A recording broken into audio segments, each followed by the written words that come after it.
नमस्कार विद्यार्थी मित्रांनो, स्वागत आहे आपलं यूट्यूब चॅनल ज्याचं नाव आहे मोहित मोटिवेटेड एक्झाम चॅनल। आज आपण बघणार आहोत TAT बद्दल आले एक नवीन अपडेट आहे। ती अपडेट कोणती आहे चला तर बघूया व्हिडिओच्या मार्फत।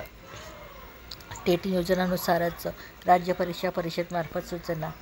पवित्र पोर्टलद्वारे शिक्षक भरतीसाठी घेतली जाणारी शिक्षक अभियोग्यता व बुद्धिमत्ता चाचणी म्हणजे टेट नियोजित वेळापत्रकानुसार 25 मे ते 2 जून दरम्यानच होणार असल्याचे महाराष्ट्र राज्य परीक्षा परिषदेमार्फत जाहीर करण्यात आले आहे। तसेच कोणत्याही समाज माध्यमांद्वारे परीक्षा नियोजन बदलण्याबाबतच्या माहितीवर विश्वास न ठेवण्याचे आवाहनही परीक्षा परिषदेने केले आहे। परिषदेच्या या निर्णयामुळे आता टेटच्या उमेदवारांमध्ये परीक्षेचा तणाव वाढला आहे।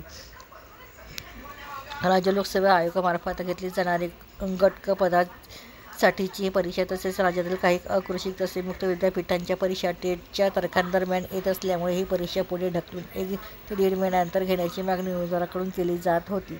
तसेच परीक्षा अर्ज भरण्याची मुदत संपल्यानंतर अवघ्या 10 दिवसात परीक्षा सुरू होणार असल्याने अभ्यासाला पुरा वेळ मिळत असल्याचेही काही उमेदवारांचे मत होते। याबाबत परीक्षा परिषदेकडे निवेदनाद्वारे मागणीही करण्यात आली होती।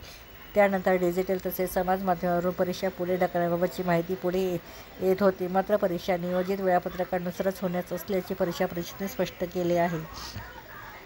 तयारीसाठी 3 महिने वेळ याबाबत जाहीर करण्यात आलेल्या परिपत्रकात परिषदेने नमूद केले आहे की परिषदेने 21 मार्च 2025 जाहीर केलेल्या निवेदनातच टेट मे जूनमध्ये होणार असल्याचे नमूद केले होते। तसेच परीक्षेची पूर्वतयारी करण्याची सूचनाही देण्यात आली होती।